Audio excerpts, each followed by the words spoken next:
Friends, welcome to Gyanmandu official. आजको यस भिडियोमा भने हामी डेसिमललाई हेक्साडेसिमल र हेक्साडेसिमललाई डेसिमलमा कन्भर्ट गर्छौं। अगाडि तपाईले हेरिसक्नु भएको छ भिडियो, डेसिमललाई अक्टल र अक्टललाई डेसिमल सेम तरिका हो, जस्ट नम्बर अफ बिट्स फरक। त्यहाँ हामीले 3 बिट लिन्थ्यौं भने यहाँ 4 बिट लिने हो, बाँकी कुरा सेम नै रहेको छ। So let's try. हेर्नुस्, एउटा सानो नम्बर लियौं भने 25। सो 25 लाई हाम्रो ट्रिक अनुसार हामी के गर्छौं भन्दाखेरि सबैभन्दा पहिला यसलाई बाइनरीमा कन्भर्ट गर्छौं र बाइनरीमा कन्भर्ट गरेपछि फेरि हामी यसलाई हेक्साडेसिमलमा कन्भर्ट गर्छौं। अब एउटा कुरा ख्याल गर्नुस्, यसलाई तपाईले डिभाइड बाइ 16 गरे भने एकै लाइनमा आन्सर आउँछ, त्यो ठीक छ। तर हामी यहाँ अलिकति नयाँ कुरा गर्दैछौं, त्यही हुनाले यो कुरा सिकौं। So 25 base 10। सो 25 बेस 10 भनेको अब यहाँ हेर्नुस्, यो फ्रेममा 25 छैन। सो 25 भन्दा कम भनेको 16 हो, त्यही हुनाले 16 को मुनि 1 लेख्नुस्। अब हामीलाई चाहिने 25, हामीसँग आयो 16। अब 9 जोड्यो भने 25 भइहाल्छ। सो 9 भनेको 8 + 1 हो। सो हेर्नुस्, 8 को मुनि 1 र 1 को मुनि 1, बाँकी ठाउँमा 0 लेख्नुस्। भनेपछि 25 को बाइनरी कन्भर्जन यति भयो। अब हामीले के गरौँ भन्दाखेरि 4 बिट बनाऊ है। 1 1 0 0 1 4 बिट बनाऊ पहिला, पछाडिबाट लिऊ 1 2 3 4 र बाँकी 0 0 थपेर नयाँ। अब हेर्नुस्, यसलाई यहाँ लगेर हाल्नुस्। पहिलो 4 बिटलाई यहाँ लगेर हाल्दाखेरि 1 2 3 4 यति फ्रेम युज हुने भयो। भनेपछि यो 0 0 0 1 है। त्यस्तै गरी यसलाई लगेर हाल्नुस् 1 0 0 1। अब हेर्नुस्, जहाँ 1 छ त्यसलाई जोड दिनुस्। यहाँ त 0 छ, यहाँ 0 छ, यहाँ 0 छ, यहाँ मात्र 1 छ, त्यही भएर यहाँ केही पनि जोड्नु परेन, सिधै 1 लेखे भइहाल्यो। भने यहाँ चाहिँ तपाईले हेर्न सक्नुहुन्छ 8 मा र 1 मा चाहिँ तपाईको के छ भन्दाखेरि 1 छ, त्यही हुनाले तपाईले यसलाई 8 + 1 भनेको 9 हो। भनेपछि यो 19 भएर कन्भर्टेड भयो।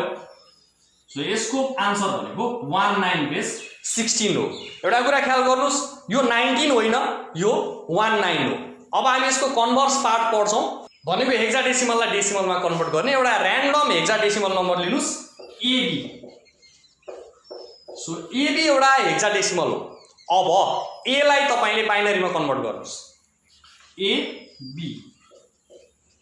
A भनेको 10 हो हैन त। सो 10 भनेको यहाँ राख्दाखेरि के हुन्छ त भन्दाखेरि 8 + 2 हो। सो 8 र 2 को मुनि 1 लेख्नु होला र बाँकी ठाउँमा 0 लेख्नुस्। भनेपछि यसलाई मैले के लेख्न पाएँ 1 0 1 0। त्यसै गरी B मा हेर्नुस्, B भनेको 11 हो। सो 11 भनेको 8 + 3 हो। सो 8 2 र 1 जोड्यो भने तपाईको B बनिन्छ 1 0 1 1। भनेपछि अब यो बाइनरीमा कन्भर्ट भयो। सो यसलाई हामीले लेख्न सक्छौं 1 0 1 0 1 0 1 1। अब नम्बर अफ बिट्स गर्नुस्, 1 2 3 4 5 6 7 8। अब यो जतिवटा नम्बर अफ बिट्स छ त्यतिवटा फ्रेम चलाउनुस्। यसलाई मैले मेटाइदिएँ। यहाँ 8 वटा छ भनेपछि 1 2 3 4 5 6 7 8 यति फ्रेम युज हुने भयो। यसलाई लगेर यहाँ हाल्नुस् 1 0 1 0 1 0 1 1। फेरि हेर्नुस् 1 0 1 0 1 0 1 1। अब जहाँ 1 छ त्यसलाई जोड दिनुस्। 128 + 32 + 8 + 2 + 1 यसलाई जोड्नुस्, तपाईको आन्सर यही नै हुन्छ 171। सो यो 171 नै हो।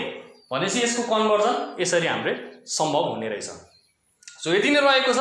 ल यसलाई तपाई बेस 10 लेख्नुस्। सो आजको क्लास यति नै, र अब अरु कन्भर्जनको लागि पनि हाम्रो भिडियोजहरु हेर्दै गर्नु होला। Thank you.